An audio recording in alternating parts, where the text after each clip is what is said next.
ও এত গরম, এত তাপ, এত আবহাওয়া কেন মাবুদ? আমি তো আর সইতে পারতেছি না। আমি দুনিয়া কি এমন কাজ করেছি? আমার কবরে আগুন জ্বলতেছে। এখন মনে হচ্ছে না? তাহলে পৃথিবীতে কি পাপ কাজ করেছো একবার তাকিয়ে দেখো। তারা মোতাল্লাব তোকে যে কোনু গাটু পাইকারক ডাকে বাঁশগুলো বিক্রি করিস, তাই বাঁশগুলো তুই আলা বিক্রি করিস নি কে? 2 দিন গেছিলাম। আমার কথা কোনো গ্রাহ্যই করে না। আপনি নাকি বাঁশের দাম বেশি চান? হ্যাঁ, বাঁশের দাম বেশি চায়। বাঁশের দাম বর্তমান কম করুন, যেটা বাজার দর। ও মাতাব্বর সাহেব, আসসালামু আলাইকুম। ওয়ালাইকুম আসসালাম। খাদেম সাহেব, আপনি কেমন আছেন? এই তো আল্লাহর রহমতে ভালো আছে। আপনি কেমন আছেন? আসলাম, ভালো আছি। এই হারাম দাদা, খাদেম সাহেবের মাথার উপর সাথে ধর। মাতাব্বর সাহেব, একটা কথা বলতাম, মনে কিছু যদি না নিতেন। বলেন বলেন। আপনি যেহেতু মসজিদের সভাপতি, হ্যাঁ, আমি তো আপনাদের মসজিদে বেশ কিছুদিন থেকে খাদেম হিসেবে চাকরি করতেছি। হ্যাঁ, কিন্তু আপনাকে তো একদিনও দেখলাম না আপনি মসজিদে নামাজ পড়লেন। আসলে খাদেম সাহেবের এই বিষয়ে একটু জ্ঞান কম। আচ্ছা খাদেম সাহেব, আপনি বলেন, ওই যে মসজিদটা, ওই মসজিদটা জায়গা দান করছে কে? আপনার দাদা। ওই মসজিদটা বিল্ডিং করে দিছে কে? আপনার বাবা। আর ওই মসজিদের মধ্যে এত সুন্দর ঠান্ডা ঠান্ডা যে এসির বাতাস যায়, সে এসি দান করছে কে? আপনি। ওই মসজিদের সভাপতি কে? আপনি। এই গ্রামের আমি কি? মাতাব্বর। হ্যাঁ, এই তো লাইনে এসছো খাদেম সাহেব। আরে মিঙে, ওই মসজিদের মধ্যে এত মানুষ নামাজ পড়ি যে দোয়া করে আমার জন্যে, তাতে কি আমাকে নামাজ পড়া লাগে?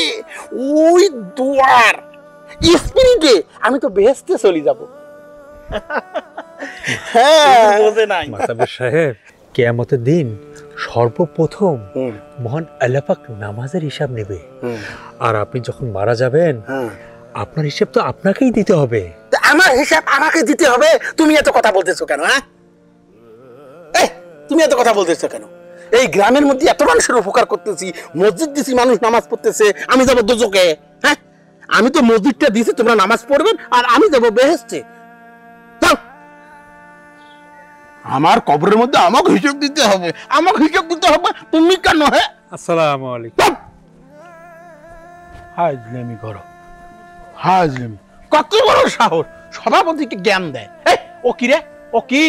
ও খাদেম, পরিষ্কার করে মসজিদ, সে আমাকে সভাপতিকে জ্ঞান দেয়? এ দুনিয়া বেশি দিন থাকবে না রে, থাকবে না। এই হারামজাদা, ছাতা তোর মাথায় কেন? আমরা থাক। এই, তোর বাবা কোন জায়গায়? বাবা তো বাড়িতে। বাড়িতে না? হ্যাঁ। চল তোর বাবার ওখানে যাবো। আমার আব্বা ফিরে আবার কোনো দোষ করছে নাকি? আরে না, দরকার আছে, চল। চাচা আসসালামু আলাইকুম। ওয়ালাইকুম সালাম। চাচা ভালো আছেন? আছি, ভালো আছি। আরে ছাতি বন্ধ কর। ও চাচা, শুনলাম আপনি নাকি শারীরিকভাবে অসুস্থ। হ্যাঁ, চাচা কত ভালো মানুষ আছে। চাচা শোনেন, আপনার শেষ বয়স, আপনার জন্যে আমি একটা কাজের ব্যবস্থা করছি। কাজটা কি জানেন? কি কাজ? ওই যে আমাদের মসজিদ আছে না, ওই মসজিদের মধ্যে আপনি খাদেমের কাজ করবেন। কেন বাবা, উনি তো খুব ভালো লোক। কে? হ্যাঁ, কে? ওই খাদেম।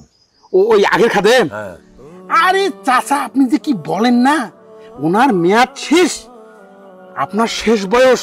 আপনি এই শেষ বয়সে যদি ওখানে খাদেমের কাজ করেন, আর খাদেমের কাজ করতে করতে যদি আপনি মৃত্যুবরণ করেন, তাহলে তো আপনার বেহেশত নিশ্চিত।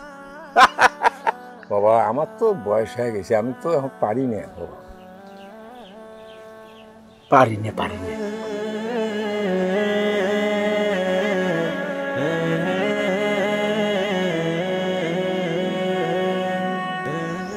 মোতালেব, জি জি। তোমার আরবি জ্ঞান কতটুকু? ছোটবেলায় মুক্তব পড়ছিলেন। মুক্তব পড়ছিলে? পারফেক্ট। আরে খাদেমের জন্য আরবি লাইনে অত লেখাপড়া লাগে না। মোতালেব, তুমি আগামীকাল থেকে ওই মসজিদের খাদেম। কি বলেন? আমি তো দেখা যাচ্ছে ঠিক মতন প্রসাব করে পানি নেই না। আরে মোতালেব, খালি ওই পানি নেওয়ার খালি একটু অভ্যাস করো। আর ওই খাদেমের কাজের জন্য অত ইসলামিক জ্ঞান বা অত আরবি লেনে লেখাপড়াও লাগে না, বোঝো নাই? কালকে থেকে তুমি ওখানকার খাদেম। চলো, আরে ছাতি ধরো।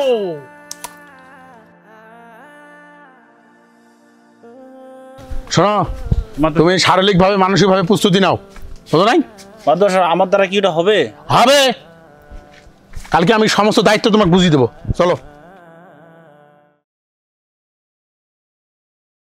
মাদ্রাস সাহেব, ও মাদ্রাস সাহেব। ও, আসসালামু আলাইকুম। ওয়ালাইকুম আসসালাম। তুমি আসছো? হ্যাঁ, চলো চলো। তোমার পরিচয় করে দিয়ে আসি। সুন্দর লাগতেছে। হ্যাঁ, খাদেম বলি কথা। হ্যাঁ, আল্লাহ আল্লাহ আল্লাহ আল্লাহ। খাদেম সাহেব, খাদেম সাহেব। আসসালামু আলাইকুম। ও, ওয়ালাইকুম আসসালাম। কি ব্যাপার, আপনি যান কই? মসজিদে যাচ্ছি। মসজিদে কেন? মাতাবর সাহেব, আজকে আপনার কথাগুলো কেমন কেমন মনে হচ্ছে। কেন আবার? মসজিদে তো আমাকে যাইতেই হবে, ওখানেই তো আমার কাজকর্ম।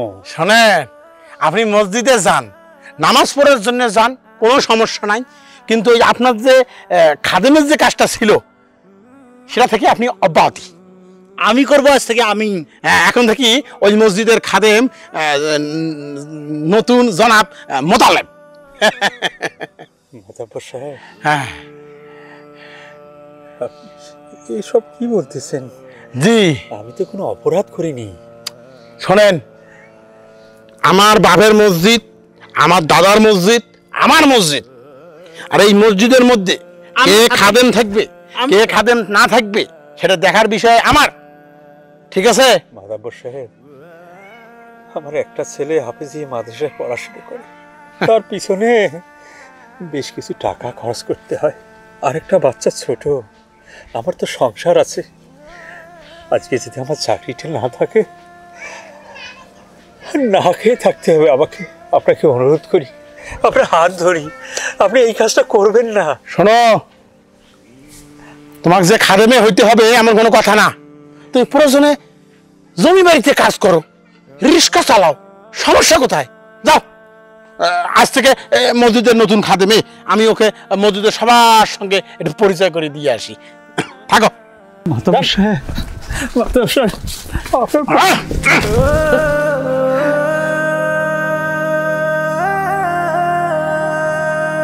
যত সব, যত সব। আর পিছনে পিছনে আসবেন না।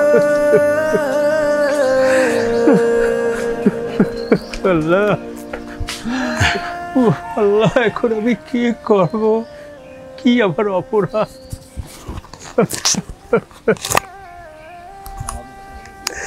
নামাজের কথা বলেছি বিধায় আমার চাকরি গেল।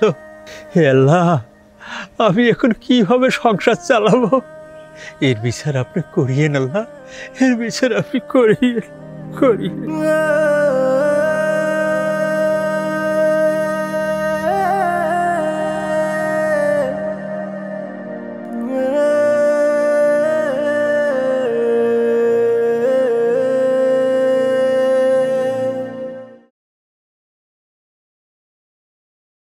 না, আমি ভুল কাজ করেছি।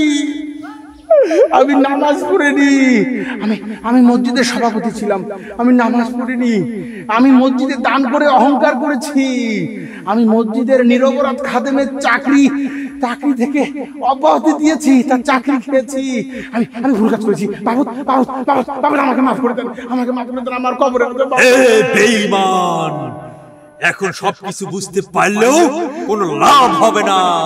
কারণ পৃথিবীতে যে তোমাকে নামাজের কথা বলেছে তাকে অপমান করেছো, লাঞ্ছিত করেছো। এই জন্য আল্লাহ পাক অসন্তুষ্ট হয়ে জাহান্নামের আগুন তোমার শরীরে নিক্ষেপ করেছে। তুমি জাহান্নামী। না মাবুদ, এই দুনিয়ার মানুষ, তোমরা নামাজ ফাঁকি দিও না।